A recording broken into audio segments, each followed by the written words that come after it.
오늘 디지털 성착취 N번방 현상으로 본 한국 사회에서 한국 사회의 20대, 30대 남성의 성문화와 성의식이라는 주제로 선생님들한테 이제 이야기 나누게 됐습니다. 저한테 한국의 20대, 30대 남성의 성문화, 성의식에 대해서 이야기해달라라고 말씀하셨을 때 저는 20대, 30대 남성들이 왜 이렇게 됐는가? 라는 질문으로 읽혔고 그렇게 받아들여졌습니다. 최초 운영자라고 한 각각과 박사방의 조주빈이 둘 다 이제 20대 초중반으로 보이고 많은 여기 연루된 사람들이 10대, 20대들이었기 때문에 지금 시대의 10대, 20대, 30대 남성들이 왜 이렇게 됐는가 당연히 궁금할 수 있습니다. 그런데 저는 이것이 오로지 성 문제만이 아니며 또 20, 30대 특정 세대만의 문제도 아니다 라고 오늘 말씀을 드리려고 합니다. 가장 큰 하나의 축은 당연히 가부장제 남성중심주의 사회 그리고 미소진이 이것이 가장 큰 축이라고 할 수 있습니다. 그러나 이것만의 문제가 아니라 저는 여기에 더해서 생각해야 되는 게 있다라고 생각을 하는데 그것이 뭐냐면 자본주의와 군사주의입니다. 그래서 이 세 가지가 만든 사회의 모습은 지금 어떠냐면 자본의 논리가 지배를 하고 있고요. 경쟁, 성장, 폭력, 위계, 통제가 기본입니다. 그렇기 때문에 자기 자신에 대한 인권도 사실 알지 못해요. 전 세계에서 우리나라 10대가 공부 제일 오래 합니다. 전 세계에서 한국 사회의 노동자들이 일 제일 오래 합니다. 내 인권에 대해서 알지 못하고 착취를 당하고 있죠. 그것에 대해서 알려주지도 않습니다. 가정에서, 학교에서, 사회에서. 공부를 그렇게 오랫동안 하고 취미도 없고 운동도 없는 것에 대한 청소년 인권에 대해서 고민해보지 못하게 하죠. 노동자들도 마찬가지. 그렇게 오랫동안 일하고 취미도 없고 운동도 못하고 자기 자신이 갈려 들어가는 것에 대해서 노동 인권으로 고민을 해보지를 못하게끔 하고 있어요. 그래서 본인에 대해서 인권을 모르기 때문에 남의 인권도 알 수가 없어요. 본인의 인권을 알아야 누군가가 소수자들이 차별받고 있다, 폭력적으로 대해주고 있다라고 얘기를 하면 공감이 되는데 내가 내 인권도 모르는데 남의 인권을 어떻게 알아요? 그러니까 자신의 인권을 공부하지 못하고 탐구하지 못하게 함으로써 남의 인권을 알지 못하게끔 하고 있고 인권과 더 나아가서 생명, 평화에 대한 가치를 배우고 느낄 수 있는 기회 자체가 완전히 제거된 사회에 우리가 살고 있습니다. 첫 번째로 자본주의 얘기부터 해볼게요. 얼마 전에 이건희가 죽었습니다. 방송을 하고 막 난리 하루 종일 뭐 운구차가 어딜 가고 뭐 생애 업적이 어쩌고 별의별 얘기를 다 하더라고요. 사람을 얼마나 죽이고 노조도 여태 못 만들게 하고 백혈병 걸려서 죽어도 실명을 하게 만들어도 지금 한국 사회의 성장의 이면에 그런 모습들을 가지고 있다는 것을 돌아봐야 될 때고 그 사람이 죽음과 동시에 그런 세상과 결별해야 된다 이런 얘기를 해야 될 시점에 그 사람을 기억하고 기리고 어마어마한 위인처럼 만들고 있다는 거예요. 이재용도 어때요? 그런 일을 그대로 받아들였는데 한 번도 사과도 안 하고 노조 만드는 것도 역시 반대하고 있다가 마약 사건이 이제야 걸리니까 나와서 이제 사과하면서 뭐 4대 세습은 없다. 아니 우리 여태까지 아직도 3대 세습 반대하고 있는데 그거는 없는 셈 치는 거죠. 이렇게 자본과 노동에 대한 인식을 전혀 하지 못하게끔 만드는 세상 속에 살고 있고 그것에 더해서 이제 가부장제 남성중심주의 사회에 만나면서 여성을 착취하는 문화, 여성을 성적 대상으로만 여기게끔 만드는 문화가 일상이 되는 거죠. 이제 게임, 여성은 벗기면 벗길수록 잘 팔린다는 게 게임 업계의 이제 정설입니다. 전쟁 게임이 총싸움 게임이 제일 많거든요. 근데 남자들은 갑옷을 엄청 잘 입고 있습니다. 여성들 캐릭터는 갑옷이 가슴 부분이 뻥 뚫렸어요. 이런 옷들, 게임부터 애니메이션, 10대들이, 20, 30대들이 매일매일 접하는 곳에 만나는 여성들의 모습이 나의 생각을 바꿀 수밖에 없겠죠. 이것은 가부장제 사회 자본주의가 만나고 있는 지점들이고요. 그 다음에 군사주의. 군사주의는 군대에만 있는 것이 아니라고 저는 생각합니다. 가정에서, 학교에서, 직장에서 모든 곳에서 서열과 위계로, 폭력으로, 명령으로 이루어지는 그것이 질서라고 여겨지는 모든 곳에 군사주의가 있는 겁니다. 군기라는 단어가 군대만 있습니까? 집에서 쓰이고 학교에서 쓰이고 학관간에도 쓰이지 않습니까? 그래서 우리 안에 얼마나 군사주의가 일상처럼 공기처럼 스며들어와 있는지를 알아야 된다라고 생각하고 최근에 가짜 사나이라는 프로그램 아시죠? 진짜 사나이 패러디로 나온 프로그램인데 이 현상을 통해서 군사주의가 얼마나 더 일반화되어 있는지 잘 알 수가 있었는데요. 가짜 사나이는 군대를 미워하는 게 아니라 아주 고문을 하고 사람들이 기절을 하고 다시 깨우려고 찬물을 쏟아붓고 이런 장면들 그대로 노출되는 방송이었거든요. 왜 그런 거를 그렇게 과학적인데 보나 궁금해가지고 주변에 10대, 20대, 30대 남성들과 여성들한테 다 물어봤습니다. 본인이 왜 보는지를 일단 몰라요. 유튜브에 최상위에 노출되기 때문에 그냥 보기 시작했다라는 게 제일 많은 답변이고 그러면 그걸 한번 클릭했을 때 왜 계속 보게 됐는지를 곰곰이 제가 생각해 보라 그래요. 왜를 생각해 봐라. 그러면 한참 생각하다가 나오는 답변이 좀 자극적이라서 보게 됐던 것 같다. 그런 답변이 그 다음에 나오는 답변입니다. 누군가가 고통받는 모습이 싫고 나쁘고 슬픈 게 아니라 이게 즐거운 거예요. 보면은. 그래서 유튜버들 중에서도 선생님들 다 잘 아시겠지만 먹방이라는 거 아시죠? 먹는 거 얼마큼 먹는지 아세요? 한 상 차려가지고 이만큼 먹습니다. 근데 그거 다 먹는 줄 알았는데 먹다가 이제 씹다가 버리고 이런 게 편집이 안 된 게 나가서 이제 들통이 난 적이 있죠. 그래서 그런 식으로 어마어마하게 저 사람이 어떻게 저만큼 먹을까 하는 생각들을 하게 한다든지 동물을 괴롭히는, 그러니까 미꾸라지나 장어 같은 거에 이제 소금을 막 뿌립니다. 그럼 막 엄청나게 고통스러우면서 막 발버둥을 치거든요. 그런 영상이 조회수가 막 수십만을 찍는다든지 남에게 고통을 주는 게 좋은 거예요. N번방 박사방도 섹시하고 뭐 예쁜 여성의 섹시한 장면을 보는 게 아니에요. 몸에 막 애벌레가 기어다니게 하고 막 남자 공중 화장실에 들어가서 개처럼 옷 다 벗고 개처럼 짖게 하고 이런 영상까지 갔단 말이에요. 엽기적이고 과학적인 모습을 보는 게 좋은 세대가 된 겁니다. 그래서 사람을 생명을 대하는 태도가 나와 똑같은 존재로 존엄한 존재로 여겨지는 게 아니라 차별과 폭력이 놀이가 되고 그게 재미있어지는 현상들이 발생하게 되는 겁니다. 그래서 가학성 논란에 대해서 이들이 뭐라고 대답했냐 하면 우리는 즐거운 시간을 가지게 됐고 좋았고 내 삶을 다시 돌아보게 됐고 감사하는 마음을 얻었고 동지애와 형제라는 걸 느끼게 됐는데 너네가 왜 이런 반응을 보이는지 모르겠다라고 하면서 해명 영상을 만들었어요. 그러니까 사람들도 네티즌들이 뭐라 그러냐면 다 그런 일이 있을 거라는 걸 알고 동의했고 지원을 막 수십 대 수백 대 1을 뚫고 간 사람들에게 그런 일을 했는데 그게 왜 문제냐는 거예요. 그러니까 이게 무슨 논리냐면 선택이라는 거예요. 이 사회는 네가 선택했잖아. 그러면 그럴 수 있다는 거예요.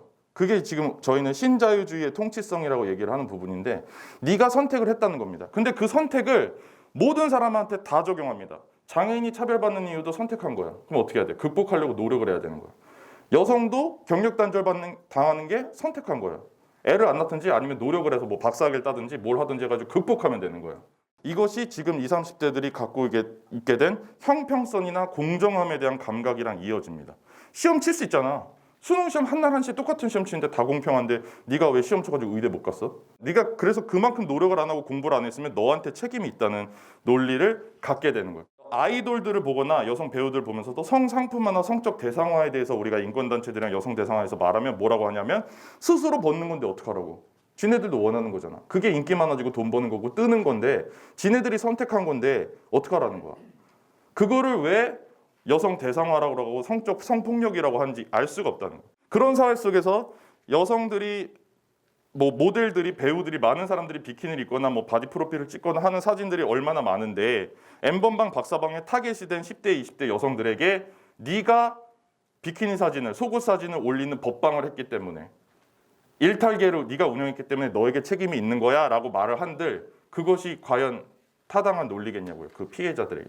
결국에 네가 책임져야 될 것이야 라는 논리가 지금 완성이 되어 있는 사회이기 때문에 그런 가학적인 행동을 해도 죄책감을 느끼지 않죠. 나에게 책임이 없는 거예요. 자, 그래서 디지털 성착취 성범죄물이 뭐라고 불리냐면 국산 야동이라고 불립니다. 연기나 연출된 작업이 아니기 때문에 거기서 진정성을 느낀다라고 얘기를 하고 있습니다. 그 다음에 영상 속의 인물들이 이제 게임 속의 캐릭터화처럼 되어 있습니다.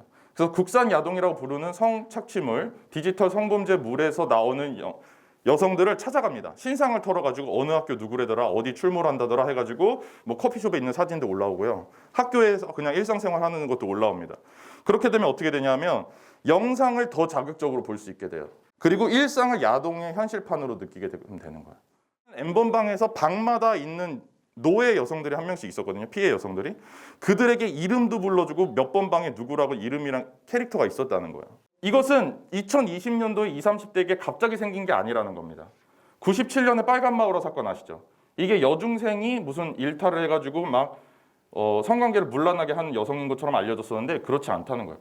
벌써 지금으로부터도 거의 20, 30년이 된 이 사건도 성착취, 성폭행을 찍은 거였고 전혀 말도 없이 유포했던 사건이라는 거예요. 근데 여태까지 2020년까지 뭐 했냐? 성교육도 안 했고 처벌도 제대로 안 했기 때문에 그 비디오가 디스켓이나 USB가 됐고 지금은 형체도 없어도 되는 파일 전송의 시대가 됐다는 겁니다. 아무것도 안 했기 때문에 여기까지 왔다는 겁니다.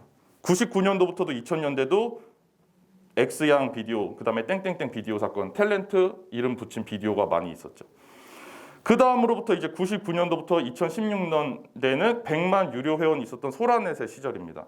성매매 후기방, 그래서 어디에 있는 성매매 여성 누구를 이때도 캐릭터 이름으로 붙이고 별명도 있었어요. 그다음에 불법 촬영물들을 공유했고 성범죄를 모의했습니다. 강간 모의, 그리고 실제로 했습니다. 그런 소라넷을 절대 잡을 수 없다, 해외 서버다라고 하면서 손도 대지 않았죠. 근데 여성단체들이 어마어마하게 이야기를 얘기하면서 메갈리아라고 들어보셨죠? 메갈리아가 이 17년 동안 우리 사법부가 전혀 하지도 않아, 경찰들이 전혀 일하지 않은 것을 폐쇄시키게 만들었습니다. 이제 2018년 최근이죠. 양진호가 웹하드 카르텔이라는 게, 소라넷이 없어지면서 웹하드로 옮겨옵니다. 웹하드는 소라넷처럼 홈페이지 하나가 있는 게 아니라 자료를 다운받을 수 있는 헤비 업로드라고 해서 영상을 계속 올리는 사람을 돈을 줘가면서 관리를 하고, 그 다음에 나중에는 디지털 장의사라고 영상을 지워달라고 이제 돈 내면 지워주는 사람이 있어요. 그 업체까지 사서 지가 올리고 돈 받아서 지가 지워주고, 몇 개월 후에 또 올리고 몇 개월 후에 돈 받아서 또 지우고 하다가 그 피해 여성이 자살하게 되면 유작이다 해서 한번 또 올리고, 그러한 카르텔을 만들었는데, 이 사람이 성범죄로서 처벌받지 않으려고 어떤 꼼수를 썼냐, 직원을 엽기적으로 폭행하고 직장 내 갑질로 판결을 받았는데 7년이 나왔습니다. 근데 지금 2년째 갇혀 있는데 감옥에서 200억의 수입이 나왔습니다. 1년에 100억씩. 1년에 100억씩 감옥에 있는데 수입이 나오면은 이거 할까요, 안 할까요? 하죠. 그게 자본주의와 지금 이 가부장제, 군사주의가 만나는 지점의 핵심이라는 거예요. 저는 그래서 폭력으로, 범죄로 번 돈을 몰수를 하는 법까지 만들어야 해결을 볼 수 있을 거라 생각을 하는 측면이 있습니다. 이런 법이 만들어졌어요. 프랑스에서는 아동 성착취물이 올라왔다고 신고를 당했는데 1시간 내에 그 플랫폼에서 안 지우면 플랫폼이 벌금을 7억을 받습니다. 플랫폼 업자에게도 책임을 지우는 법안까지도 금년에 만들어졌습니다. 프랑스에서. 한국 선산업의 규모가 8.7조예요. 영화 산업보다도 커요. 근데 경제 활동이 가능한 남성 17세부터 64세까지만 계산해도 1년에 60만 원씩 써야 8.7조가 됩니다. 그래서 지속적인 성착취나 성매매, 성폭력이 없어지지 않고 이렇게 증가하는 것으로 보이는 이유는 수요가 있고 돈이 되기 때문이라는 거예요. 사람들을 어떻게 대할 것인가, 특별히 나보다 약한 사람, 거기 여성과 사회적 소수자들이 해당되겠죠. 여성을 어떻게 대할 것인가 라는 것을 가정과 학교, 미디어, 그러니까 미디어에는 언론, 영화, 드라마, 광고, 게임, 1인 방송 등이 포함될 거고요. 국가, 사법부의 판결, 입법부의 법을 만들지 않는 태도, 행정부의 자세 같은 것들을 통해서 사회에서 배우게 되죠. 어떻게 배우는 거예요? 이렇게 해도 되는구나. 심지어 더 나아가서 이렇게 해야 되는구나. 내가 성공하려면, 돈 잘 벌려면. 가부장제와 자본주의, 군사주의가 만나서 발생한 것이 다크의 웰컴 투 비디오, 손정우와 엠번방 개설자 각각 문형욱, 박사방 조주빈, 20대 초중반의 남성들이 대표가 되고 있는 이 사건이라고 볼 수가 있습니다. 국산야동이라고 불리던 디지털 성범죄물에서 엠번방, 박사방으로 가면서 생긴 더 추가된 건 뭐냐면 저 여성을 내가 조종할 수 있다는 거예요. 뭐 리벤지 포르노라고 불렸던 그런 디지털 성범죄물은 내가 그 여성을 조종할 수는 없죠. 이미 끝난 사건이니까, 그냥 유포된 거니까. 근데 내가 어마어마한 돈을 내고 그 방에 들어가 있으면 그 여성에게 뭘 시킬 수 있는 권리가 나한테까지 있는 거예요. 죽여도 되고 죽어도 되는 장난감에 불과한 노예로 소비되고 있었던 것이고, 실제로 죽어도 아무런 감정도 없었습니다. 엠번방, 박사방 가해자들이 법방 일타기에 운영한 사람들을 타겟으로 잡을 때 한 말이, 너네 학교에 이 게시물 올릴 거야, 너네 엄마한테 이거 보내줄 거야 라고 협박을 하면서 비키니 사진 입은 거, 속옷 사진 입은 거를 보냈어요. 자, 그랬을 때 피해자들이 이 말 한마디만 할 수 있었던 사회라면 거기서 끝나는 거예요. 뭐죠? 엄마한테 전화해봐, 너 가해자로 신고할 거야, 우리 엄마가 나 도와줘 라고 했으면 거기서 사건이 끝나는 겁니다. 그런데 엄마한테 말하지 못할 거라는 것을 가해자도 피해자도 알았던 거예요. 그 협박이 유효했다는 것이 엠번방, 박사방 사건의 핵심입니다. 피해자 비난하기 문화죠. 그래서 가해자에게 잘못이 있는 것이 아니라 피해자가 뭔가 잘못했기 때문에 쟤네는 그래도 그럴만해 라는 생각이 이 사건을 이렇게까지 크게 만들었다는 거. 가부장제의 남성성이란 내가 통제권을 갖고 있는 거, 내가 그럴 만한 권위를 갖고 있는 것을 가부장제의 남성성이라고 인식을 하고 있는 사회가 된 것이고, 가정의 주인이 나야 해서 가장이 나라고 생각하는 것처럼 관계의 주인도 나고 너도 내가 주인이야. 그것을 통제할 수 있는 것이, 힘이 있는 것이 남자라고 생각하는 거죠. 그래서 여성을 자기 마음대로 해도 되는 존재로 여기게 되고, 그렇게 하지 못할 때 분노하고 폭력을 쓰게 되고 심지어 살인까지. 안전이별이라는 말 요즘에 많이 들어보셨나요? 이별을 할 때 안전할 수 있는지를 고민해야 되는 지금 시대의 여성들이라는 거예요. 그래서 20, 30대 특정 세대만의 문제가 아니라 기성세대 40, 50대가 만든 사회 속에서 20, 30대가 그걸 배워서 이렇게 했고 10대로도 가고 있습니다. 가출한 청소년들에게 접근해서 가출패밀리라는 걸 만들어요. 가출팸이라고 하는데, 가출팸을 만들고 성폭력을 하고 성매매를 하게 시킵니다. 그래서 거기서 벌어온 돈으로 이 가출팸을 운영하는데, 그렇게 성착취를 하는 사람들이 20대, 30대, 40대 남성들이 많은데, 그것을 배워서 이제는 10대 남성들이 10대 여성들에게 직접 하고 있고요. 여성 성매매 이제 포주들도 나오기 시작했죠.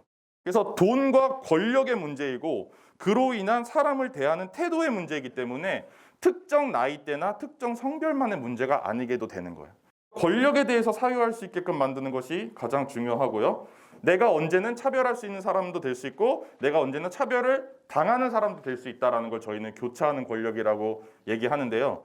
한국다양성연구소의 이 다양성 훈련이라는 거, 저희의 목표 자체가 교차하는 권력에 대해서 사유할 수 있고, 그것을 알고 평등한 사회로 나아갈 수 있는 실천을 하는 사람이 되게끔 만드는 게 저희의 목표인데, 저는 우리가 하는 성교육이나 인권교육이나 또 국가 공교육 자체의 목표가 저는 이게 돼야 된다고 생각을 합니다. 우리가 인권교육이나 정치교육이나 노동교육을 학교에서 전혀 하지 않다 보니까 내가 청소년이라서 차별받는다는 걸 알지 못하고, 노동자가 돼도 노동자라서 차별받는다는 걸 알지 못하고, 군대 문제도 마찬가지. 국가가 나의 자유권과 기본권을 바탈하는 걸 알지 못하고, 그렇기 때문에 내가 언제 차별받는 걸 인지하지 못하고 남자라서 차별받는 줄 알게 된다는 거예요. 그래서 남성이란 이유만으로 내가 이런 것들 차별이 오는구나라고 생각을 하게 되고, 그런 상황 속에서 우리가 폭력 예방 교육을 갈 때 남자가 가해자가 되고 여자가 피해자가 되는 것처럼 배운다면서, 나도 이렇게 힘든 것들이 많은데 가해자라고만 말씀하세요, 이렇게 되는 겁니다. 그것을 전부 다 깨달을 수 있게끔 하는 공교육으로 바뀌어야 되고, 그것이 이루어지지 않을 때 우리 같은 강사들, 성교육 활동가 분들이 들어가셨을 때 이 교차성을 사유할 수 있게 하는 시작을 해주시고, 그런 과정들을 겪게 해주시면 훨씬 더 이 젠더 특권에 대한 것도 인지하고 이해하기가 쉬워진다는 겁니다. 그래서 성교육이 민주사회에서 그 어떤 교육보다도 제일 중요하다, 이런 얘기들 많이 하고 있는데, 그 이유가 바로 내가 누구이고 내가 어떤 걸 좋아하고 내가 어떻게 살아야 자유로운지 나에 대해서 사유하게 하고, 그걸 사유할 수 있게 되면 너와 연결이 되는 겁니다. 다른 사람도 나랑 똑같은 사람이기 때문에 평등한 관계를 맺어야겠구나 라는 것으로 연결되고, 그 다음에 나와 너가 평등해야 된다고 배웠는데 성별에 의한 평등함이 없구나, 젠더 특권, 젠더 억압이 있어서 차별이 있구나, 폭력이 존재하는구나, 그걸 깨달을 수 있는 것이 성교육이 되는 것이고, 그걸 깨달으면 장애차별, 성소수자 차별, 이주민 차별, 다른 차별과 억압들에 눈이 떠지는 거죠. 그래서 성교육이라는 것이 가장 나부터 시작하고 구조까지 바라볼 수 있게 하기 때문에 가장 중요한 교육 중에 하나라는 얘기가 되는 것이고, 그거를 기득권자들이 그래서 싫어하죠. 그래서 성적 자기결정권과 경계선을 이야기하는 것이 성교육이 돼야 되고, 성적 자기결정권은 크게는 젠더 섹슈얼리티까지 나의 모든 것을 사고하게끔 하는 것이 넓은 범주의 성적 자기결정권이 되겠지만, 가장 협소한 의미만 얘기하더라도 내가 상대방이 싫다고 했을 때, 거절했을 때, 동의가 없었을 때 무언가 하면 그것은 성관계나 성접촉이 아니라 폭력이다 라고 하는 것을 가장 기본적으로 동의 여부에 대해서 이해할 수 있는 것이 협의적인 의미의 성적 자기결정권이 되겠고, 그것을 경계선 교육이다라고도 할 수가 있습니다. 그래서 우리는 청소년과 여성에 대한 보호주의적인 생각이나 가해자를 세게 처벌해야 된다고 하는 징벌주의적인 생각을 넘어서서 이 구조와 문화와 법 제도에 대해서까지 생각하고, 가부장제와 자본주의와 군사주의가 만나는 지점들이 지금 이 현상까지 끌고 왔구나라고 하는 것을 이해할 수 있어야 되겠다라는 생각이 듭니다. 그래서 페미니즘이 붐이 일어서 많이 이야기되고 있는데, 여성주의 관점이라는 것은 남성 중심으로만 움직였던 사회에서 소수자의 관점으로 사회를 보는 거죠. 그러한 관점이 익숙해지면 그 다음에는 여성의 관점뿐만이 아니라 성소수자의 관점, 이주민의 관점, 장애인의 관점으로 넓어지게 됩니다. 그것을 다양성이나 교차성이라고 얘기할 수 있고, 자본주의 사회에서 이루어지는 모든 효율이나 자본 위주의 생각 안에서 그런 일들이 일어나기 때문에 노동과 자본에 대해서도 생각을 할 줄 알아야 되고, 그것이 통제로 이루어지게끔 만드는 군사주의, 그래서 이 모든 것들을 인권적인 접근으로부터 시작하는 성평등과 성교육이 이루어질 때 사람들에게 좀 더 설득할 수 있고, 더 우리 사회를 근본적으로 변화시킬 수 있는 이야기들을 우리가 만들어낼 수 있겠다라는 말씀을 드리면서 마무리 드리고 싶고요. 감사합니다. 수고하셨습니다. 네.